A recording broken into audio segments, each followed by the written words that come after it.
लोग पहले गुरु महाराज जी के चरणों में प्रणाम करें। नमो विष्णु पदाय राधिकाय प्रियात्मने श्री श्रीमद् भक्ति वेदांत नारायण गोस्वामी इति नामने श्री कृष्ण लीला कथने सुदक्षम औदार्य मधुरे गुणेष्ठियुक्तम परम वरेण्यम पुरुषम महांतम नारायणम प्रमाण कृष्ण। उसके बाद ये ग्रंथ लिखा है पूज्यपाद श्री सनातन गोस्वामी पाद जी ने। सनातन गोस्वामी पाद जी के चरणों में प्रणाम करें। कैसे करें? हम लोग वो वंदे अहम श्री गुरु श्री युगपद कमलम श्री गुरु वैष्णव। महाराज जी को कुर्सी दे वंदे नहीं महाराज वंदे हम श्री युगपद कमलम श्री गुरु वैष्णव श्री रूपम साग्रजातम सहगण रघुनाथम सजीवम। श्री रूपम रूप गोस्वामी साग्रजातम उनके अग्रज यानी सनातन गोस्वामी। श्री रूप सनातन भट्ट रघुनाथ जीव गोपाल भट्ट दास रघुनाथ ऐसे गोसाई करी चरण बंधन जहाँ मत विघ्ननाश अभिष्ट पूर्ण। मैंने कहा महाराज जी को आप क्लास में बोलते नहीं, आप पढ़ोगे मैं समझूंगा। हमारा महाराज जी से बड़ा अच्छा संबंध है। क्यों अच्छा संबंध है? कि मैं बोलता हूँ सुनते हैं, इसलिए अच्छा संबंध है।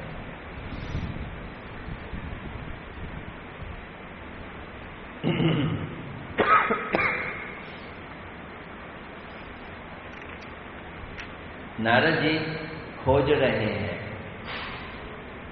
किसी ऐसे व्यक्ति को जिसको भगवान की सबसे अधिक कृपा प्राप्त है। ऐसे व्यक्ति को खोज रहे हैं। सबसे पहले वो एक ब्राह्मण के पास गए जो शालिग्राम शिला की पूजा कर रहा था।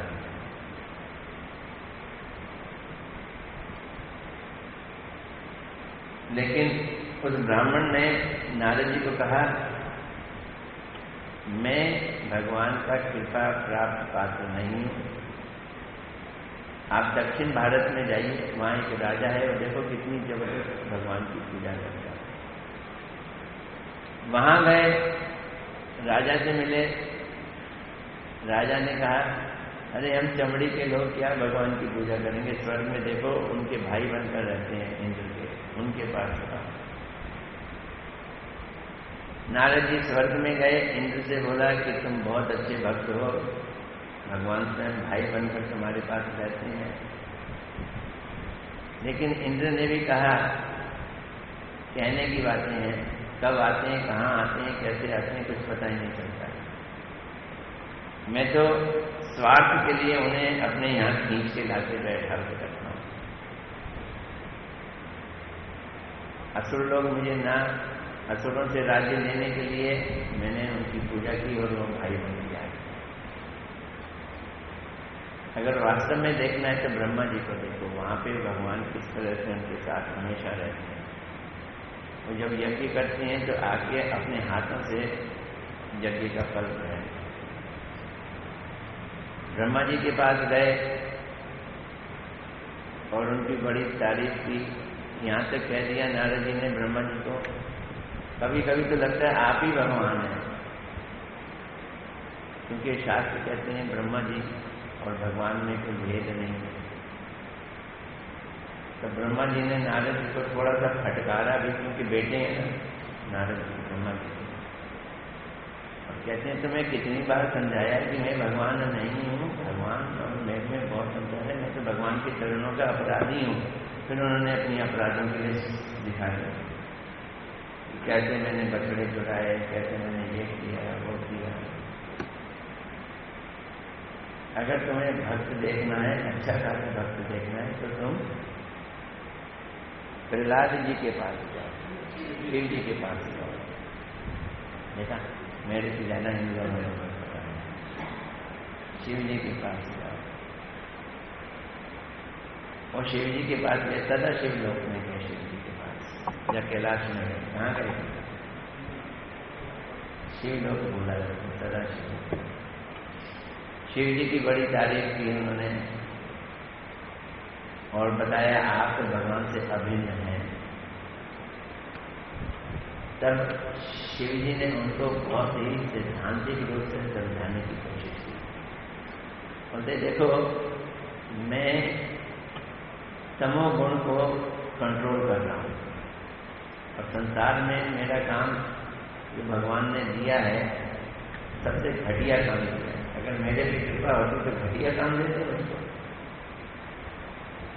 बोल दिया जाओ एक ऐसे मत का प्रचार करो जिससे लोग मेरे विरोधी हो जाए और मेरे को शंकराचार्य के रूप में आकर मायावाद का प्रचार करना। तब टेढ़े मेढ़े काम मेरे से करवा लेंगे भगवान। इसलिए कि मैं सीधा साधा हूं ही नहीं, टेढ़ा मेढ़ा नहीं। वैकुंठ के लोग देखो कितने अच्छे हैं, भगवान की स्तुति करते हैं, भगवान के साथ रहते हैं। उनकी स्थिति सामिप्य सालोक्य की स्थिति है। बहुत ज्यादा वैकुंठ वासियों की उन्होंने महिमा गाई। पर सुनो, तुम्हें वैकुंठ जाने की जरूरत नहीं है। जितने वैकुंठ वासी भक्तों की महिमा है उतनी ही महिमा यही तुम सुतल लोक में चले आओ। प्रहलाद की है, वो भी इक्वलेंट वैकुंठ वासियों के बराबर है। उनके लिए भगवान नरसिंह के रूप में आए। उनको भगवान ने किस तरह से लालन पालन किया। और मैं बहुत देर तुमको बतलाता हूँ, जिस समय नरसिंह के रूप में आए थे तो मैं भी डर के पीछे भाग गया था और ये छोटा सा बालक आगे गया और इसने प्रहलाद ने नरसिंह भगवान को शांत कर दिया। ये इतना जबरदस्त भक्त है। इसकी उग्र भक्ति के आगे भगवान का उग्र स्वरूप सुना हो गया। तो ये प्रहलाद जी के पास चले गए। जब प्रहलाद जी के पास गए तो प्रहलाद जी की बड़ी प्रशंसा की। तो प्रहलाद जी बोले, नारद जी आप कैसी बात करते हो, जानते नहीं हो मैं तो आपका शिष्य हूं। आप मेरे गुरु ही बने रहो, जो जिस स्थिति में वैसे ही रहो। मेरे से भगवान का कोई दूर दूर तक रिश्ता नाता ही नहीं है। मेरे को तो एक दृष्टि ऐसी दे दी भगवान ने कि मैं हर जगह भगवान को देखता हूं, इसलिए भगवान को मेरे पास आने की जरूरत ही नहीं पड़ती है, क्योंकि ऐसा लगता है मुझे हर कण कण में ही भगवान है। और इस कारण मुझे भगवान की कोई सेवा करने की जरूरत ही नहीं महसूस होती कि सब जगह तो भगवान है। मैं असली भक्ति से वंचित हो गया। एक बार आए थे नरसिंह के रूप में, क्षण भर दर्शन दिए और फिर जयकार हो गए। अब मैं कहाँ हो कहाँ। मेरे पोते को सुतल लोक दे दिया, ये तारीफ की बात नहीं है। बोले ये तारीफ की बात नहीं है। उससे सिद्ध होता है कि मेरे पोते ने कितना बड़ा अपराध किया कि भगवान के जो प्रिय लोग हैं उन देवताओं को उनके स्वर्ग से बेदखल कर दिया। बेदखल तो नहीं, वहां से हटा दिया। उन्होंने, मेरे पोते ने किया ना ये अपराध। और क्या अपराध किया कि जब उनके गुरु ने मना किया लेकिन गुरु का कहना नहीं माना तो गुरु अपराध कर दिया। और फिर 3 पग के लिए प्रॉमिस किया और दे ही नहीं सके। 2 पग देके कहते हैं सिर पे पैर अपना प्रॉमिस पूरा नहीं किया। और भगवान भी बड़े चतुर, उन्होंने कहा चल जाती है सुतल लोक में दे देते हैं। शिव जी ने कहा कि सुतल लोक में बलि महाराज जी को इसलिए राज्य मिला क्योंकि वो प्रहलाद के पोते ग्रैंडसन। लेकिन प्रहलाद जी कह रहे हैं कि नहीं, मेरे कारण नहीं मिला, इसलिए मिला कि ये इतना उद्दंड था, इतना उद्दंड था। तो उन्होंने कहा कि तू सुतल लोक में चला जा। और उसने कहा इसकी उद्दंडता तो देखो। उसने कहा ठीक है, आप मेरे द्वारपाल बनकर रहो। हाँ जी मान गए द्वारपाल। द्वारपाल का दो काम होता है, द्वार का रक्षा करना, गलत लोगों का आना जाना रोकना। तो कुछ अंदर बाहर से अंदर वालों को रोकना पड़ता है, इन्होंने अंदर से बाहर वाले को रोका है। क्योंकि मेरा पोता बड़ा उत्श्रंखल है, इसलिए वो कहीं उछल के फिर भागना भाग जाए, इसलिए बैठ गए हैं वहां। बाहर से अंदर वालों को रोकने के लिए नहीं बैठे, इसलिए रोके हैं अंदर से बाहर जाने वालों को, बलि को रोकने के लिए। हाँ, तो बलि महाराज तो बलि को रोकने के लिए यहाँ बैठे हैं। वो इतना उत्श्रंखल है। बड़े सुंदर सुंदर विचार है। मैंने ये इच्छा की है, देखो हम लोगों की इच्छा पूरी हो पूजा जी की मेहरबानी से। ये सारे एक एक पॉइंट जहाँ पे शिव जी की प्रशंसा है, उन्होंने अपनी प्रशंसा के एक एक पॉइंट कैसे काटे हैं। प्रहलाद जी की प्रशंसा है, उन्होंने अपनी प्रशंसा के एक एक पॉइंट कैसे काटे हैं। इसका पूरा का पूरा एक संक्षेप में लेखा जोखा हम तैयार करें, ताकि उसका वर्णन कर सकें, उसका ड्रामा भी कर सकें। अब इस समय हम 5वां अध्याय पढ़ रहे हैं, और वो शिव जी जो हैं प्रहलाद जी के पास से जा चुके हैं, क्योंकि प्रहलाद जी ने कहा कि मेरे से बढ़कर है हनुमान जी। हनुमान जी क्यों बढ़कर है? हनुमान जी इसलिए बढ़कर है और सेवा करते हैं। हनुमान जी सेवा करते हैं, मैंने कोई सेवा नहीं की। सेवा करता वही है जो योग्य होता है, सेवा के लायक होता है, अधिकारी होता है। अरे कंधे पे बैठा के भगवान को लेके जाते हैं। उनके लिए उन्होंने ये किया, सीता जी को खोज के लाए, कितने तरह की उनकी सेवाएं की। मुझे ध्यान है कि गुरु महाराज जी जब हनुमान जी की प्रशंसा करने के आते थे तो बड़ी बड़ी कथाएं सुनाते थे। उनका वो जो सिंदूर लगाना, उनका वो आवाज़ी लेके चुटकी बजाना, ये सारी कथाएं गुरुदेव सुनाया करते थे। इसी प्रसंग में सुनाया कि वो जाते थे। हनुमान जी के पास आए, हनुमान जी बोलते हैं मैं और भक्त। नारद जी क्या बात कर रहे हो, आप तो जानते हो मैं भक्त होता तो मुझे साधना में जाते, मेरे से पिंड छुड़ाने के लिए मुझको यहाँ छोड़ गए, खुद अयोध्या गए। अब उनकी मूर्ति को वो भगवान समझकर मैं पूजा पाठ करता हूँ। मेरे एक ही जगह तसल्ली है, जहाँ की राम कथा होती है वहां चला जाता हूँ, राम कथा सुनता हूँ। इसलिए मैं उनका कोई श्रेष्ठ भक्त नहीं हूं। मैंने उनकी सेवा की ऐसा लगता है, लेकिन उनके सेवक बहुत हैं, बहुत लोगों ने उनकी सेवा की। वास्तव में भगवान के सेवकों को देखना है तो इस समय जाओ द्वारका में, भगवान लीला कर रहे हैं, वहां जाओ। रहते हैं तो द्वारका में है, पर अपना घर छोड़ के हस्तिनापुर पहुंच जाते हैं पांडवों के साथ। पांडवों की महिमा सुनो। अब ये पांडवों के पास जा रहे हैं और पांडवों की महिमा चल रही है। ये हमारा सारा डिवीजन है। अब ये श्लोक है 9वां श्लोक है, 5वां अध्याय है। क्या बोल रहे हैं? अन्य अन्य सभी अवतार देव की नंदन के अंश के लेश मात्र हैं। नरसिंह भगवान, कूर्मा भगवान, वामन भगवान, ये जितने अवतार हैं देव की नंदन कृष्ण के अंश के लेश मात्र, यानी अंश के अंश है।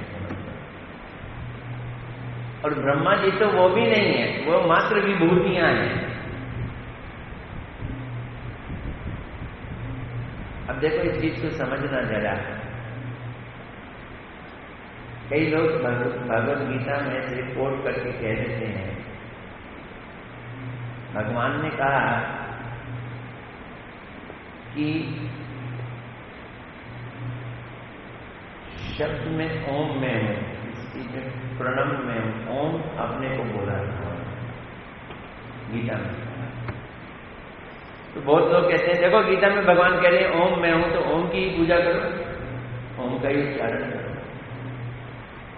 तो उसी जगह भगवान ने एक जगह कहा है कि छलों में जुआ में है, यानी किसी को छल करना है ना तो जुआ में हूं। भगवान ने अपने को क्या बोल दिया? जुआ बोल दिया। धनुषधारियों में राम में हूं और पांडवों में अर्जुन में हूं। यहां तक अर्जुन को बोला। बहुत सारे मैं करके भगवान ने आगे कहा कि देख ये तुझे जो कुछ भी मैंने बताया है ये संक्षेप में अपनी विभूतियां बताई। विभूतियों का मतलब है एट्रीब्यूट्स, किसी भी क्वालिटी। कोई गोरा है, कोई काला है, तो कालापन उसकी विभूति है, गोरापन उसकी विभूति है। किसी के घुंघराले बाल हैं, किसी के कैसे हैं। विभूति का मतलब है उसकी क्वालिटी, एट्रीब्यूट्स।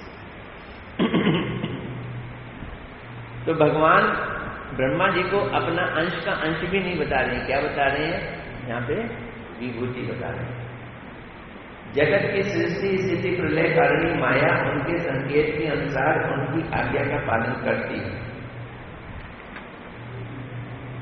इसकी टीका में खुद सनातन गोस्वामी जी कह रहे हैं कि मैं तो खाली पाठ कर रहा हूं, लेक्चर नहीं दे रहा। ये पढ़ा तो टीका पढ़े। टीका भी सनातन गोस्वामी जी की और मूल भी सनातन गोस्वामी जी। ऐसा विरले समय में देखने को मिलता है। क्या कह रहे हैं वो? मत्स्य कूर्मा आदि अवतार देवकी नंदन के अंश हैं, पृथु आदि उनके अंश के अंश मात्र हैं, और ब्रह्मा आदि देवता तो उनकी विभूति तथा वैभव स्वरूप सेवक मात्र है, किंतु लीला अवतार नहीं है। यही शास्त्रों को जानने वाले, यही शास्त्रों के जानने वालों का मत है। यही चीज समझनी है। कल महाराज शक्ति के बारे में बता रहे थे, शक्तिमान के बारे में। कृष्ण स्वयं शक्तिमान है। कृष्ण अपना विस्तार करते करते करते करते कहां तक पहुंच जाते हैं? लास्ट कहां तक पहुंच जाते हैं? तो भगवान स्वयं व्यक्ति है, पुरुष है, समस्त पुरुषों में उत्तम है, इसलिए उनका नाम पुरुषोत्तम भी है। पुरुष उसको कहते हैं जो भोग करता है, जो इंजॉयर होता है, और शक्ति उसको कहती हैं जो भोग कराती है। तो पुरुष, भोग करने वाले पुरुष भी अपनी भोग की कैपेसिटी के हिसाब से अपने को डायल्यूट करते चले आ रहे हैं। संपूर्ण रूप से भोग करने की क्षमता है तो उनके अंदर ब्रजेंद्र नंदन होता है, वो प्रेम का भोग करते हैं, ब्रजरस प्रेम का भोग करते हैं। और ऐश्वर्य का भोग करने वाले नारायण इस तरह से बढ़ते जाओ बढ़ते जाओ बढ़ते जाओ, और एंड कहां तक पहुंच जाता है? भगवान के ही रूप में अनंत शेष करता है। भगवान की सारी अवतारों को एंड तक कहां तक पहुंचाओगे? या उसके बाद भी अनंत शेष, अनंत शेष। शेष का मतलब भाई अब नहीं, और क्या अवतारों के बाद में जो आएगा अब बाकी विभूतियां आ जाती हैं। मुझे एक जोक याद आ गया इस समय, सुबह सुबह कहना तो नहीं चाहिए पर आ गया, मैं क्या करूं, रुकूंगा भी नहीं। एक जमींदार, गांव का जमींदार, साथ वाले गांव में अपने पुराने दोस्त स्कूल मास्टर से मिलने गया, और संग में एक अपने खेत से टमाटर का टोकरा भी ले गया। टमाटर आजकल बड़े महंगे हैं, तो टमाटर का टोकरा भी ले गया और उसको टोकरा दिया। दोस्त बड़ा खुश, एक तो जमींदार अपने गांव से आया, संग में मुझे टमाटर भी दे रहा है, बहुत खुश। उसने उसे टमाटर का शोरबा बनाया और उसको पिलाया। जब पिलाया तो वो जमींदार बड़ा खुश, क्या तेरा शोरबा तो बड़ा स्वाद है। बोलते महाराज टमाटर तो आप ही हैं। अब दूसरे दिन जमींदार का बेटा आ गया, उसके घर में घूमता घूमता, अब के टमाटर नहीं लाए, खाली हाथ आया। तो उन्हीं टमाटर से उसने फिर शोरबा बनाया, बेटे ने शोरबा किया। फिर तीसरे चौथे दिन उसका कोई तीसरा रिश्तेदार, फिर पांचवा रिश्तेदार, फिर रिश्तेदार का रिश्तेदार, रोज उसके घर में जमींदार के लोग आ सकते हैं, और ये क्योंकि वो जाके प्रशंसा करें शोरबे की, वो उनको शोरबा बनाए, टमाटर तो सब खत्म हो गए, बाजार में बेचारा टमाटर लाता था, उनको फिर शोरबा भी लाता था। अब जो भी आए कि मैं उस जमींदार के इसके भाई के ससुर का दामाद का ये हूँ लंबे लंबे रिश्ते भी पता चला। अब जब बहुत तंग आ गया तो उसकी पत्नी ने कहा कि मैं इसका खनन करूँ। जब दूसरे दिन कोई ऐसा रिश्तेदार आया कि मैं उसके बेटे के ससुराल से उसके क्या कहते हैं वो जीजे के भाई का वो दामाद हूँ, तो इसने क्या किया, पानी उबाला, उसमें नमक डाल दिया और उसको गरम गरम पिला दिया। जब वो पीने लगा तो बोलता है ये तो टमाटर का शोरबा है। बोलते हाँ, जमींदार साहब एक बार टमाटर दे गए थे, ये उन टमाटरों के शोरबे के शोरबे के शोरबे के शोरबे का शोरबा है। वो क्या है, पानी नमक देता। तो भगवान के अवतारों के अवतारों के अवतारों के अवतारों का अंश शेष मैंने अब नहीं होगा। वो कौन है? अनंत। ठीक बात है, भागवत में ये जो चलेगा ना उसके अंत में जो कुछ बचेगा वही शेष है, और शेष मेरा नाम है, मैं ही अवशेष रहता हूँ, इससे क्या बोले।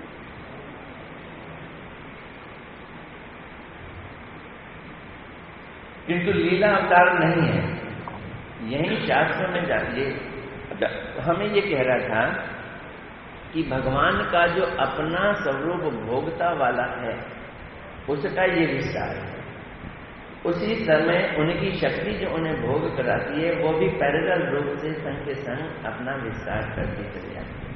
कृष्ण के संग जो राधा रानी है वही देवकी नंदन वसुदेव नंदन के संग वही क्या कहते हैं रुक्मणी और सत्यभामा बनती हैं, वही नारायण के संग लक्ष्मी बनती हैं। और लक्ष्मियों में भी हम एक ही लक्ष्मी बोलते हैं, भू लीला ऐसे करके 3 लक्ष्मियां, और उसमें भी बहुत सारी लक्ष्मियां। वामन भगवान की सेवा करने के लिए पता नहीं कितनी लक्ष्मियां अब कहाँ से आ जाती हैं। जब एक साधारण आदमी के पास इतनी सारी आ जाती हैं तो फिर औरों के पास कितनी, भगवान के पास कितनी लक्ष्मियां आ जाए इसका कोई हिसाब किताब नहीं।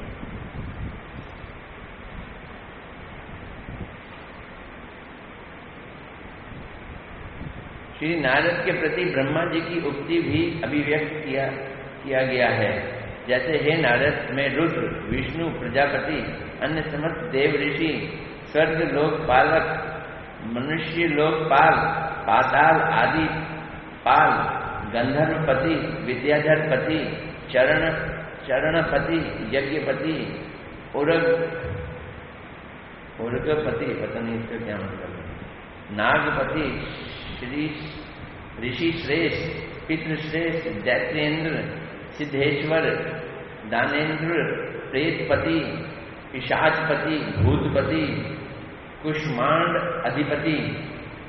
कुष्मांड यज्ञ करने के लिए कुष्मांड यूज किया जाता है? नहीं वो नहीं, ये कुष्मांड एक तरह के भूत प्रेत पिशाच में ऐसे ही क्या। अच्छा, कुष्मांड पति अधिपति, यादवपति, मृगराज, पक्षीराज और अधिक क्या, लोक में जो कुछ भी ऐश्वर्यशाली, तेजशाली, इंद्रिय शक्ति संपन्न, मन शक्ति संपन्न, बलवान, क्षमावान, शोभाशाली, संपत्ति संपन्न, लज्जाशील, बुद्धिमान, आत्मवत, अद्भुत रूप संपन्न अथवा विरूप, आकृति विशिष्ट, विरूप भी बोल दिया, आकृति विशिष्ट, जो सब वैभव देखे जाते हैं वे परम पुरुष भगवान की विभूति अथवा अवतार तत्व है।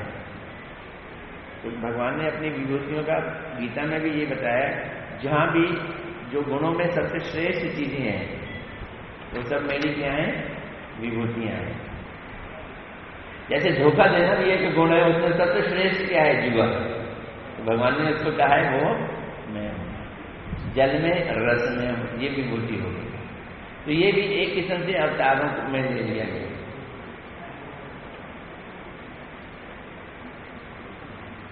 परंतु उन परम पुरुष के अनेक प्रकार के अन्य जो सब लीला अवतार हैं, उनके नाम और चरित्र आदि श्रवण से कानों का मल नष्ट हो जाता है। अब इन विभूतियों से सोचो कि आपका मल नष्ट हो, नहीं होने वाला, इससे नहीं होता। इसमें कोई शक नहीं है कि पानी जो है आपकी मैल को दूर कर देता है। तो इसका मतलब ये नहीं कि नाले में नहा लो,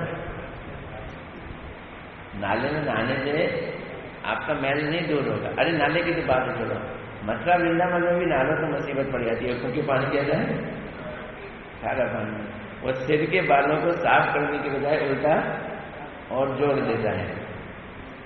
तो भगवान के लीला अवतारों के नाम श्रवण करने से बड़ी जल्दी मल जो है वो दूर हो जाता है। हे नारद, मैं उन अवतार चरित्रों का कीर्तन कर रहा हूँ जहाँ पे इन अवतारों का वर्णन हो कि ये सब भगवान की विभूतियां हैं। विभूतियों के वर्णन से कल्याण हमारा तब होगा जब हम इन विभूतियों को जोड़ेंगे किसके साथ, भगवान के साथ जोड़ेंगे, तो फिर कल्याण होगा।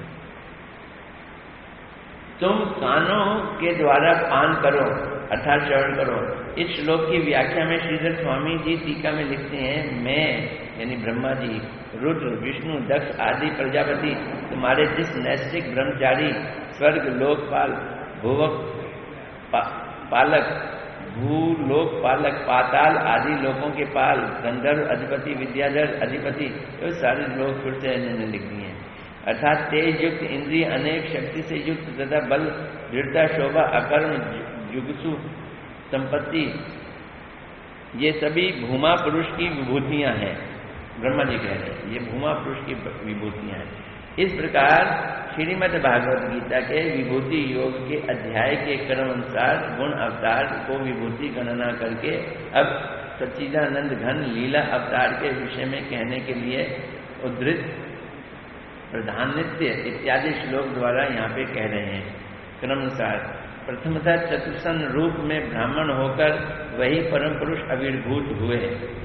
अब दूसरी विभूति बता रहे हैं। चतुर्सन कौन है?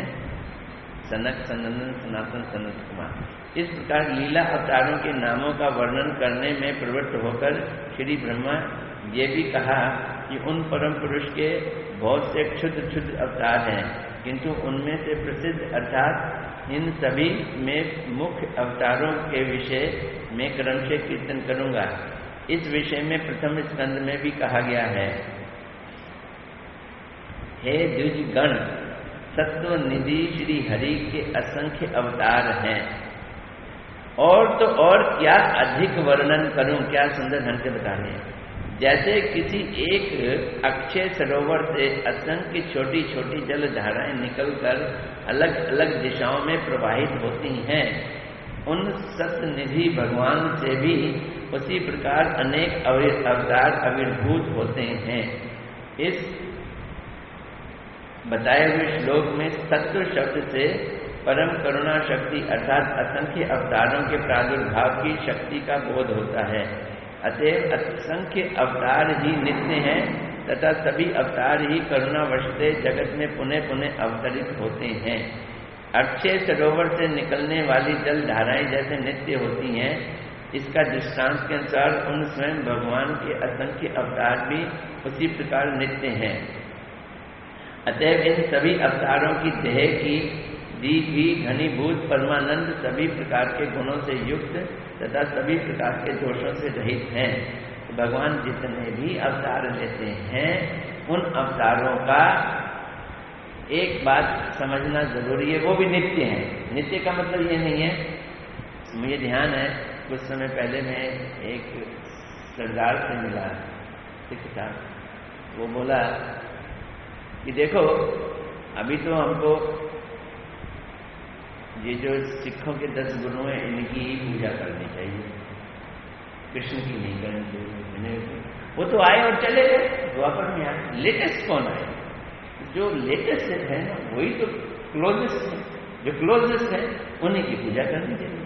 तो गुरु नानक, गुरु गोविंद सिंह क्लोजेस्ट है, वो तो आके चले गए।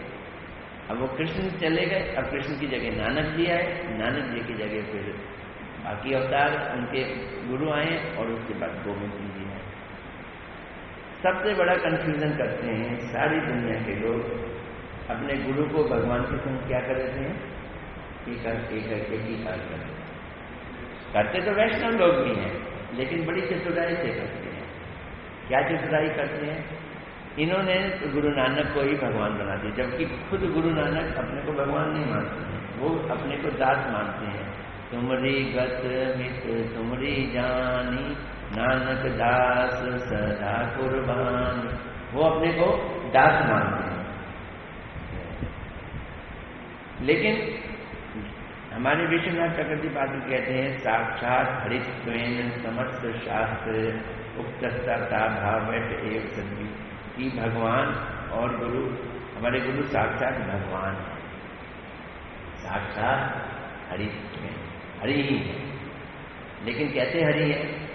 तो उसी को तुरंत नीचे की लाइन में कंक्लूड करके रखा है।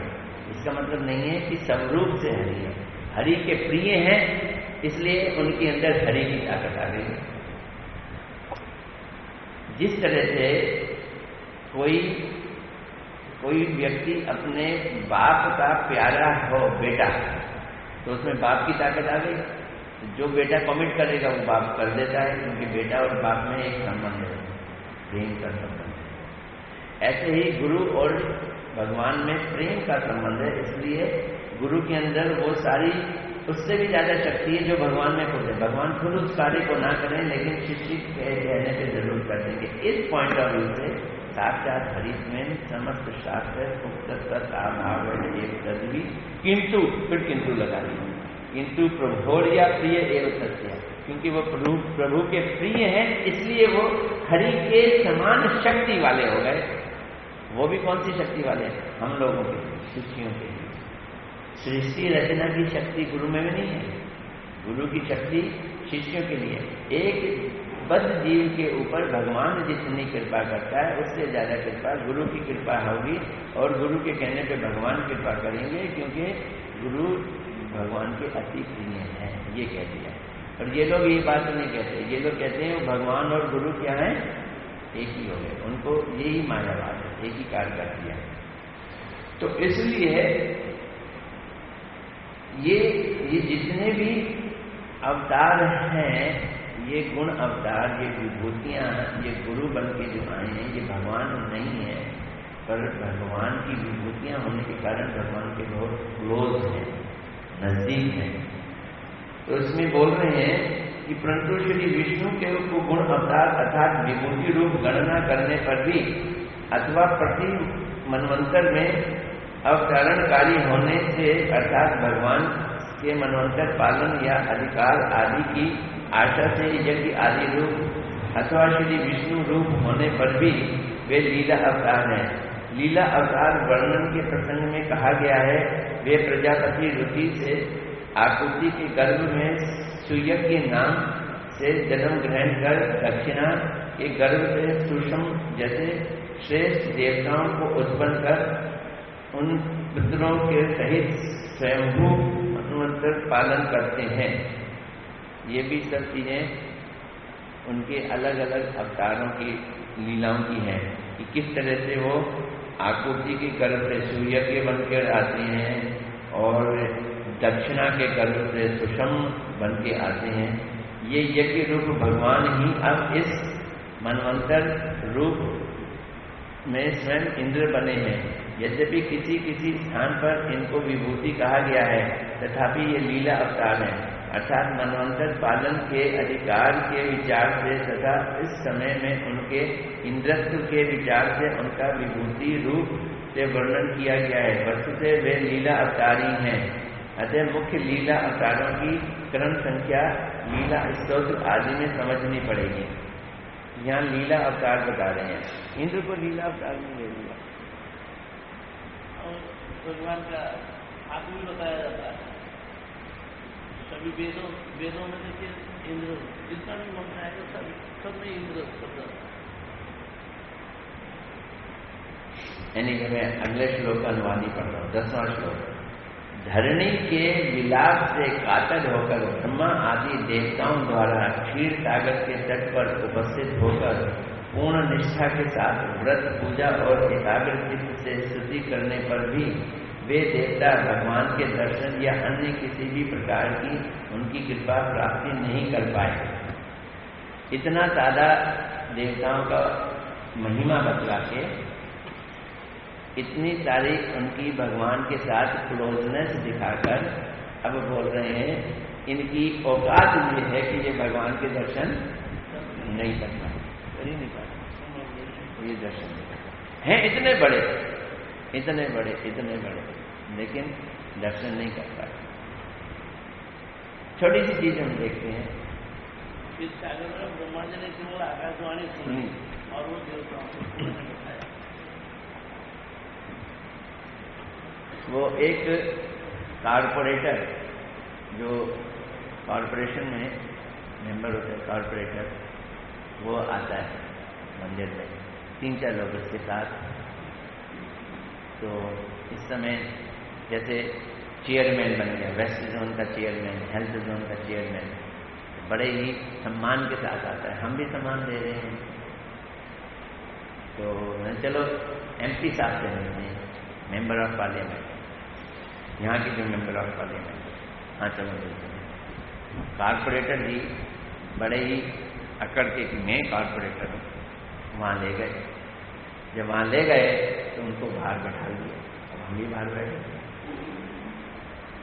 तो मैंने सोचा देखो, जब मठ में आए तो कारपोरेटर उस समय अपने को क्या पढ़ाओ, मैं ये वो, लेकिन एक MP के यहाँ पहुँचकर कहाँ बैठ गए, बाहर बैठ गए।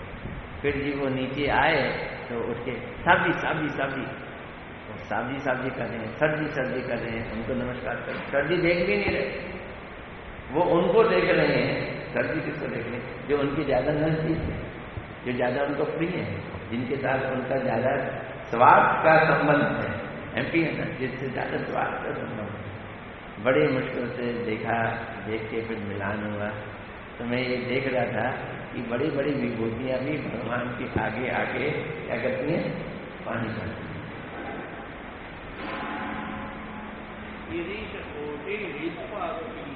भगवान के चरण कमल में जो पाठ जो पीढ़ी है, क्योंकि उसमें आकर सभी ठोकर लगा रहे हैं, सिर ठोक रहे हैं, मतलब उनका मुकुट बज रहा है।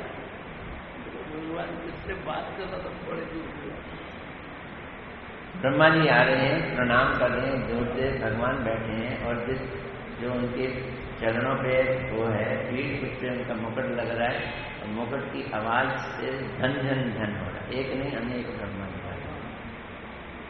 तो पिछले श्लोक में कहा गया है कि श्री कृष्ण ब्रह्म रुद्र आदि देवताओं को समाधि में भी दुर्लभ है। अब इसी का इतिहास द्वारा वर्णन कर रहे हैं। धरणी देवकी के विलाप सुनकर ब्रह्मा आदि देवताओं द्वारा कातर होकर निष्ठापूर्वक व्रत आचरण करके, अर्थात केवल वायु भोजन नियम पालन करते हुए क्षीर सागर के तट के पर वास करके अर्चन वंदन आदि रत होकर बाह्य और अंतर इंद्रियों का निरोध कर विषयों को हटाकर एकाग्र चित्त से पुरुष सौ अन्य मंत्रों द्वारा स्तुति करने पर भी, समझना, हमने भागवत पढ़ी, भागवत में क्या पढ़ा, पृथ्वी रोते हुए किसके पास गई, ब्रह्मा जी के पास। ब्रह्मा जी ने शिव जी को लिया, देवताओं को लिया, और कहाँ पहुंच गए, क्षीर सागर के लिए।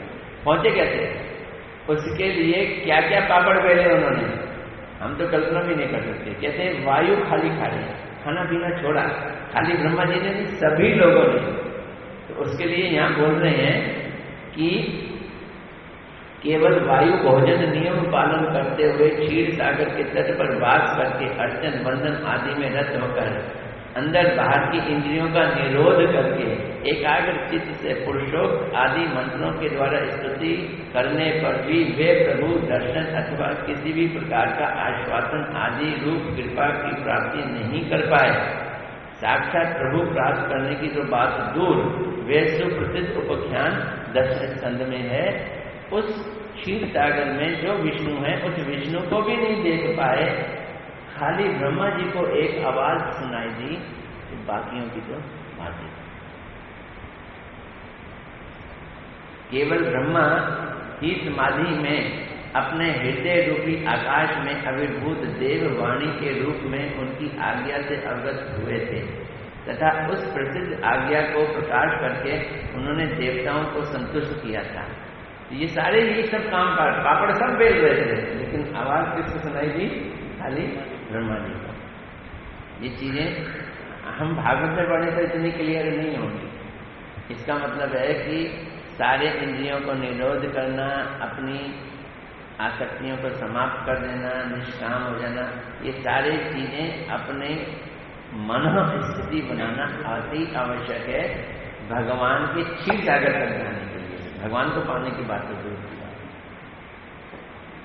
यहाँ क्या कह रहे हैं देखो अपनी व्याख्या में, यदि कहो कि भगवान का अर्चन आदि कभी भी विफल नहीं हो सकता, इसके लिए कहते हैं बात तो सत्य है, किंतु उनके प्रति प्रार्थनाओं के अत्यधिक महत्वपूर्ण होने पर भी उन्हें प्रसन्न करना इतना आसान नहीं है। अतः ऐसी प्रार्थनाओं का शीघ्र ही सिद्ध होना असंभव भी है। आप सोचो आपने प्रार्थना की और सिद्ध हो गई। प्रार्थनाएं भगवान सुनते हैं जो सिद्ध प्रार्थना होती है।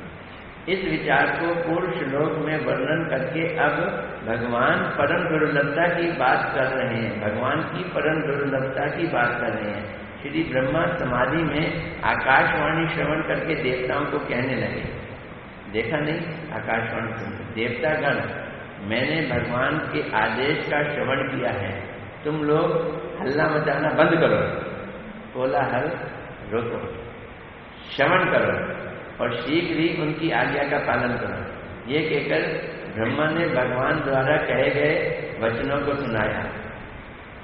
तुम्हारे निवेदन करने पर पहले ही स्वयं भगवान धरणी देवी के विलाप के विषय में जानते हैं। पहली बात क्या कही कि भगवान को पृथ्वी के कष्टों का मालूम है। भगवान यानी खुद ब्रह्मा जी कह रहे हैं, मुझको भगवान ने, विष्णु ने ये आदेश सुनाया कि विष्णु कह रहे हैं कि भगवान को पृथ्वी का, देखो कनेक्शन है ये। हम लोग तो गौड़िया मठ में आ गए, गुरुदेव से सुनते रहे, आंख मीच के मान लेते हैं क्षीरोदक चाहिए, सर्वोदक चाहिए, कारणोदक चाहिए, फिर बलराम जी, कृष्ण। लेकिन दुनिया वाले कहते हैं क्या यार तुम भगवानों के बीच में भी फर्क डाल रहे हैं, उनके बीच में भी डिफरेंसेस डाल रहे हैं। लेकिन ये भगवानों के बीच में डिफरेंसेस नहीं है। एक ही भगवान अपनी भगवत्ता की पोटेंसी अलग अलग रूप में जब दिखाते हैं तो अलग अलग रूप में आते हैं। देखो एक चीज को समझना, इस चीज को, हमारे पास एक बैंजो है या हारमोनियम है, हम उसे बजा रहे हैं तो उसके वो है नोट्स है, इस पे हम हाथ रखते हैं। ये भी बैंजो है, ये भी बैंजो है और ये भी बैंजो है, एक ही तार का बैंजो है, लेकिन इसमें तो, इसमें रे, इसमें ग, इसमें पा, इसमें सा, अलग अलग फ्रीक्वेंसी निकल रही है एक ही बैंजो। क्यों निकल रही है? क्योंकि अलग अलग फ्रीक्वेंसी के दबाने से उसी बैंजो में अलग अलग आवाजें आ रही है। ऐसे भगवान भी अपनी भगवत्ता को अलग अलग रूप में प्रकाश करके अलग अलग नामों से विख्यात हैं एक ही। जैसे बैंजो क्या है? एक ही है। अच्छा, बैंजो में तो गिनती के नोट्स हैं, यहाँ से लेके वहां तक, सारे गामा पा धा नि सा, उसके बीच में एक एक और आ गए बस। लेकिन अगर उसी की जगह गिटार ले लो, गिटार देखिए, गिटार में तो सा और रे के बीच में भी सैकड़ों और छोटे छोटे नोट्स होते हैं। ऐसे भगवान की भगवत्ता सैकड़ों रूप में वैरी करती है, उतने रूप में उनके अवतार वैरी करते हैं और उतने रूप में उन अवतारों से संबंधित उनके भक्त वैरी समझते।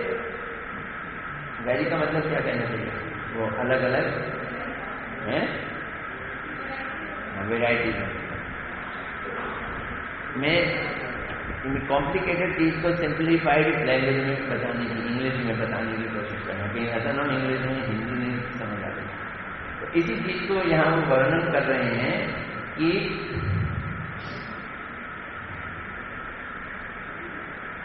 ब्रह्मा जी को भी उनके दर्शन नहीं हुए और उन्होंने समाधि में देखकर बात कही कि भगवान ने ऐसा आदेश दिया है तुम्हारे निवेदन करने पर ध्यान। यहाँ क्षीरोदक्षयी के लिए कथित पुरुष शब्द भगवान श्री कृष्ण को समझना चाहिए। तो क्षीरोदक्षयी भगवान जब कह रहे हैं तो क्षीरोदक्षयी किसके लिए भगवान कह रहे हैं? कृष्ण के लिए। तुम लोग अपने अपने अंश से यदुवंशियों के पुत्र पौत्र आदि रूप में जन्म ग्रहण करो, और जब तक वे परमेश्वर श्री कृष्ण काल शक्ति द्वारा पृथ्वी का भार हरण करने के लिए पृथ्वी पर प्रकट होकर विहार करेंगे, तब तक तुम लोग भी यहाँ पर अवस्थान करो। परम पुरुष साक्षात भगवान श्री कृष्ण शीघ्र ही वसुदेव के घर में आविर्भूत होंगे। ये भी क्लियर कर दिया, लो वसुदेव के घर में आएंगे। उनको प्रसन्न करने के लिए देव वधुएं भी धरनी तल पर जन्म ग्रहण करें, देवताओं की पत्नियां भी जन्म ग्रहण करें। उन्हीं श्री वसुदेव के अंश सहस्त्रवदन सम्राट अनंत देव भी भगवान की प्रसन्नता के लिए उनसे पहले ही आविर्भूत होंगे। बलराम जी ने शब्द कहा, क्या बोला?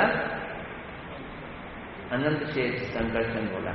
इसका मतलब है देवकी के गर्भ में अनंत शेष आए थे और रोहिणी के गर्भ में खुद बलराम आए थे। भगवती विष्णु माया जो जगत को मोहित करती है, वे भी भगवान के आदेश से कार्य सिद्धि के लिए श्री यशोदा के गर्भ से अंश रूप में आविर्भूत होंगी।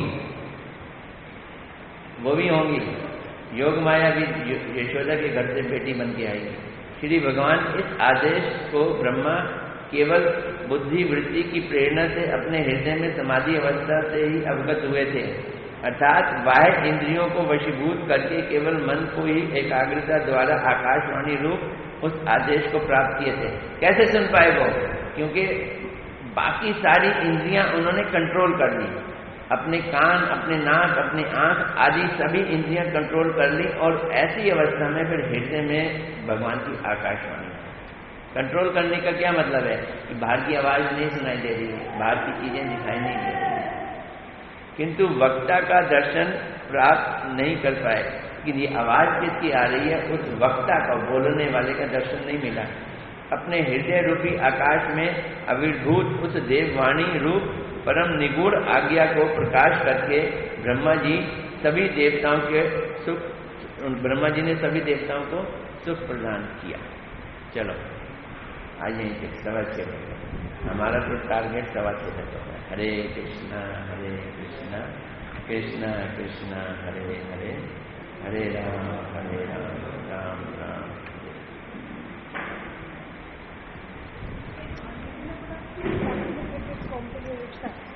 पढ़ लिए? नहीं।